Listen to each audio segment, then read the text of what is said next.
chamo Ricardo Alexandre Borges, sou natural de Panambi, Rio Grande do Sul, e a minha família veio para Sudoeste Goiano em 1983. E de nós surgiu a FNG, que são as Fazendas Nova Geração.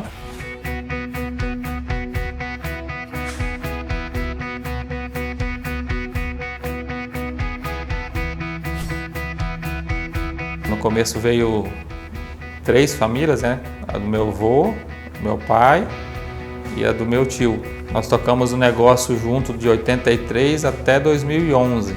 Já tinha uma estrutura grande, né? A gente plantava fazendas em Chapadão do Céu e na Costa Rica. E aí a gente resolveu abrir as empresas, fazer 2 empresas. Uma, a família do meu pai tocava, meu avô já tinha aposentado nessa época. E a outra, a família do meu tio tocava, que hoje se chama Grupo Vinc.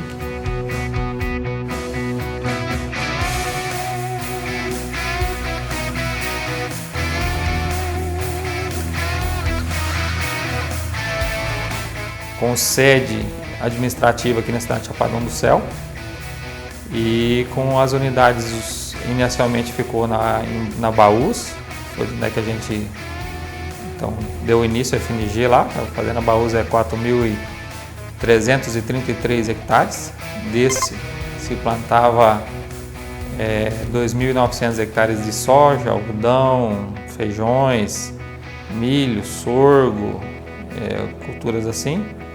Os outros 1.400 hectares da fazenda elas são reserva ambiental, reserva legal, né, que toda propriedade tem.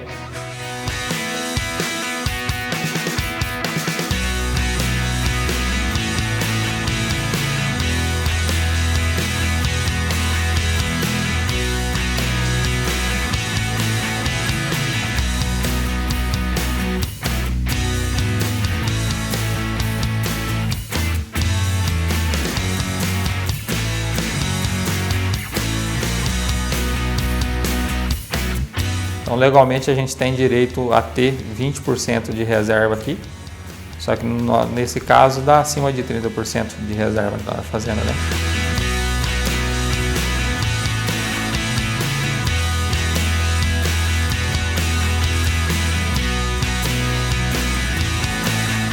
A agricultura é muito dinâmica, então o problema de hoje com certeza não será o problema de amanhã, e o que não é problema hoje pode ser um possível problema de amanhã. Em 2004 para 2005 e 2006 foi os áureos anos da famosa, no Brasil, ferrugem asiática. E esse já não é mais o bicho-papão nosso, né? Já temos outros problemas, ali no meio apareceu outras coisas, né? Então nós estamos trabalhando com glifosato aí em áreas,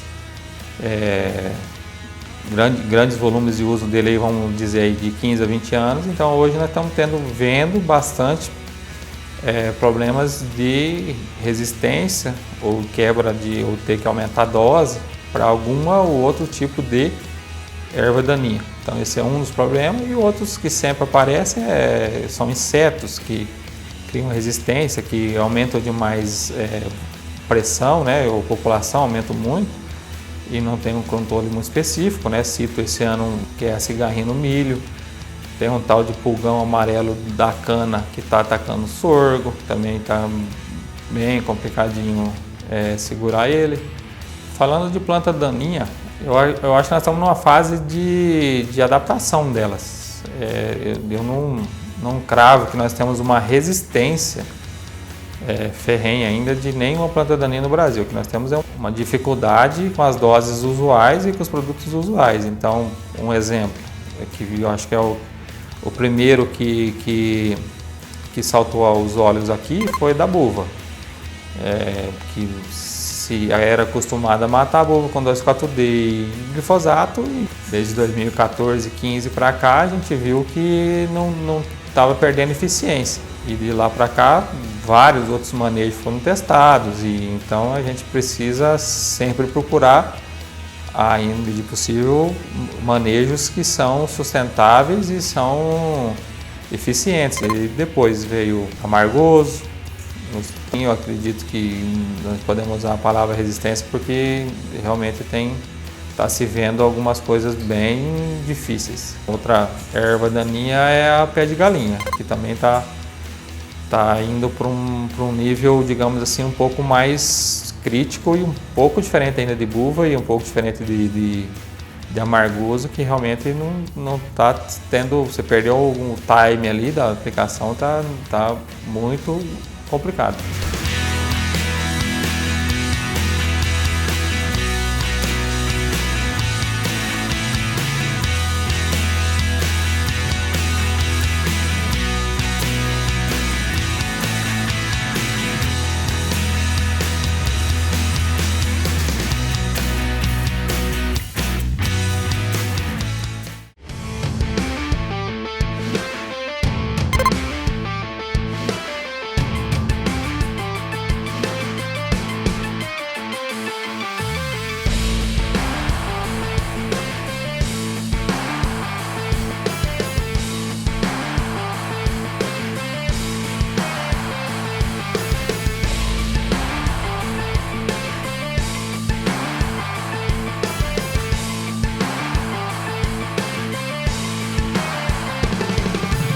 O uso do wheat aqui dentro da nossa empresa, ele inicialmente foi pensando em plantas daninhas que eram que sobravam depois da colheita de milho ali, né? Porque a gente faz soja.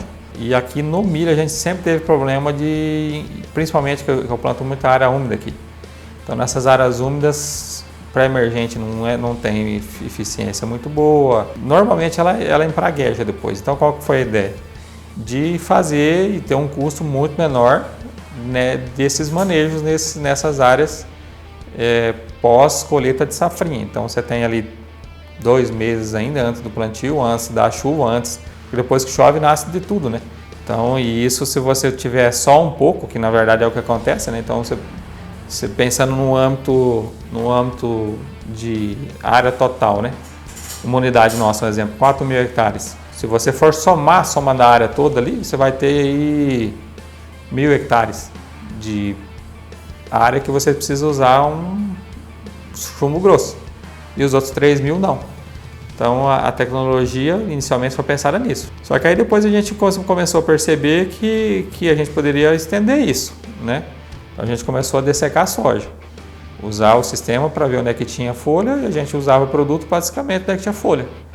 E teoricamente, e a gente usa isso como verdade, não estou dizendo que isso é uma verdade, mas a gente colocava inseticidas junto com esse dessecante, tendo a lógica de que onde é que estava mais verde, as pragas iriam estar ali. Isso tem uma certa razão nisso. E depois a gente viu também que poderíamos trabalhar ele no milho safrinha. A gente tem, por hábito aqui, plantar milho de espaçamento largo, né, de 90 centímetros. E isso faz com que você tenha essa possibilidade de aplicar, por exemplo, um inseticida no milho aí que precisa fazer uma entrada ali até V5, V4, V5 de um produto.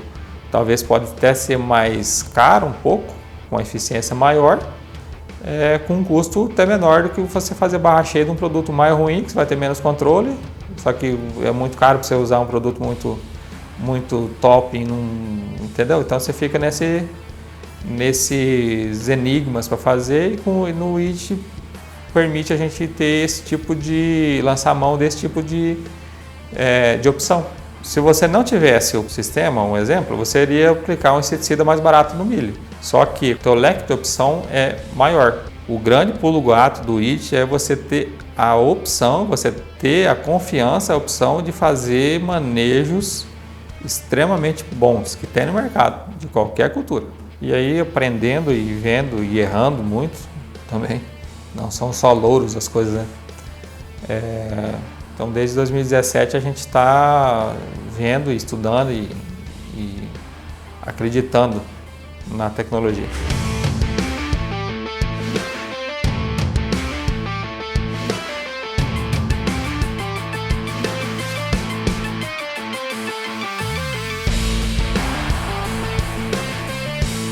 tecnologia é muito diferente de você comprar uma máquina, por exemplo, uma coletadeira, um próprio pulverizador. Você compra um pulverizador para você ter um custo. Hoje vamos falar na cultura do milho, um exemplo. Estou falando aí de usar por ano aí R$ 1.300, R$ 1.400 por hectare de produto químico. Que quem aplica é o pulverizador, aquele pulverizador que você comprou. E a tecnologia não. A tecnologia você compra ela, vai pagar ela para te ajudar, para você pensar que você pode ter mais inimigos naturais na sua área, que você pode ter menos embalagem, que você pode ter um socioambiental melhor, você vai ter menos uso de água, você vai ter uma eficiência com produtos melhores. Você pode largar a mão de usar produtos antigos que tem um pouco uma característica dos produtos mais antigos ser mais agressivos ambientalmente, para produtos mais modernos, para produtos que têm o seu valor agregado. Neles também existe tecnologia. E o IT é tecnologia pura. É ridículo fazer conta de viabilidade disso aí. A gente já teve casos que a gente fez isso para teste na nova geração, de ter 99% de economia, praticamente com um tanque fazer 1.000 hectares, de 30 hectares fazer 1.000 hectares de aplicação. Folhas estreitas em geral, amargoso, qualquer folha estreita, ele não erra num milímetro. E hoje a gente tem vários produtos bons nessas linhas aí. Então é um baita de uma ferramenta para folha estreita. No caso do milho, as primeiras aplicações de milho ali também é uma mão na roda, porque reduz muito ali o uso de atrazina, por exemplo, atrazina, glifosato, que é um problema. E quando você tem soja limpa, muito provavelmente você vai ter milho limpo. Então ali você vai usar bem pouco produto desses que eu falei, atrazina e glifosato. E na questão do milho, que é o que a gente está usando, em vez de usar uma tecnologia que é muito mais cara, por exemplo, um Pro 4 hoje, que é muito mais caro que um Pro 3 ou até sem tecnologia, a gente não está olhando para esse lado aí, está usando às vezes milho sem tecnologia, porque a gente consegue ter um controle muito bom usando os widgets, tanto um quanto o outro no controle lagarto. No algodão, o sistema aí chega a ser um pecado quem planta algodão não usar.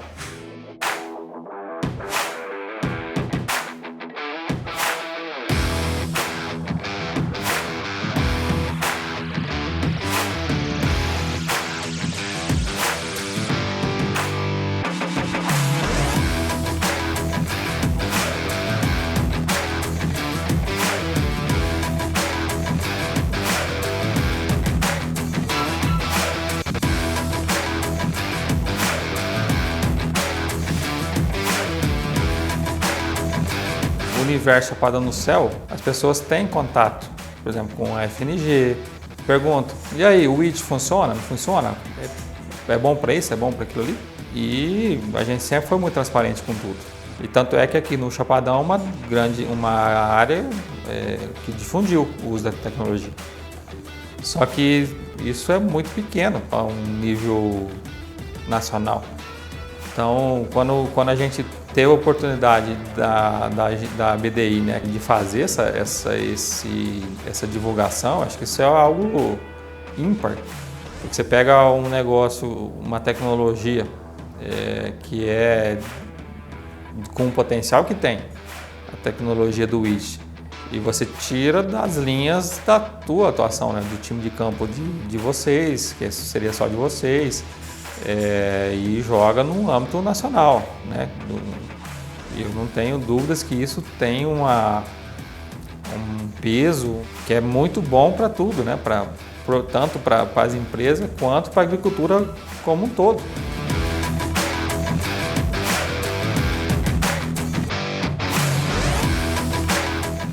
Vai chegar um dia em que a gente vai parar de tratar as coisas como hectares, como fazenda, como hectares. A gente vai tratar cada planta como um indivíduo. Eu acredito que a agricultura está indo a passos largos para isso. A passos largos mesmo. O IT é um exemplo disso. A gente trata dose a dose A tecnologia de plantio está muito próximo de planta a planta, colocar a planta no seu lugar. Tecnologia de adubação também está indo sempre foi para esse caminho, né, de diminuir o arranjo espacial, né, você parar de pensar em hectares e pensar em grids e depois zona de manejos, e eu acho que a agricultura é esse o caminho. Nós estamos partindo aí para uma agricultura cada vez mais digital, cada vez mais rápida, cada vez mais dinâmica e cada vez mais individual. Eu acho que esse é o caminho que ela está indo, e se tratar cada ponto com seus problemas e suas soluções, né? Que hoje eu acho que esse é o grande tchan dessas empresas de tecnologias que vem chegando trazendo soluções que estão aí a nosso dispor, se a gente saber usar, né? Saber para que você vai usar cada uma delas. Eu acho que a agricultura brasileira faz muito tempo, e a gente pensa assim, de que ela não está dentro da nossa cerca. A gente tem papel social, a gente emprega várias pessoas, a gente precisa pensar no bem-estar delas, a gente precisa pensar na parte ambiental, por isso que eu fiz questão de falar das nossas reservas, que isso é algo que o Brasil tem, e eu acredito que é um dos únicos países que tem disso aí, tem que se orgulhar disso. Eu acho que essa narrativa de falar que o país é destruidor, que o Brasil é destruidor, é uma narrativa completamente equivocada, completamente fora do contexto do que realmente é a realidade. E o meu investimento no Widget foi muito pensando nisso também. Por quê? Porque a gente sabe que existem variações dentro de uma lavoura, dentro de uma fazenda, dentro de uma lavoura, dentro de uma quadra, dentro do mesmo hectare, dentro do mesmo metro. Existem variações. E a ferramenta do Widget é para mim poder fazer um uso de produtos químicos. Então, se eu puder, e essa é uma ferramenta que me ajuda nessa tomada de decisão, diminuir esse impacto ambiental de um produto químico, que gera toda uma cadeia, que é um legado que tem que ser respeitado. E eu acho que isso é uma filosofia, de realmente pensar em todas as coisas, e com certeza os meus filhos, que daqui a pouco vão estar aí conosco aí trabalhando, os filhos de todos os colaboradores que têm acesso e veem esse tipo de atuação da empresa, também vão ter esse tipo de pensamento e esse tipo de ideia. E com isso, eu acredito, todos alinhados num pensamento desse, nós vamos com certeza fazer um mundo melhor ali na frente, produzir alimento para mais pessoas, que esse é o grande legado do Brasil. O grande legado é produzir alimento, e o segundo legado é produzir com sustentabilidade. E essa é uma ferramenta que eu me orgulho de usar e orgulho de dizer que dentro da FNG a gente produz com sustentabilidade.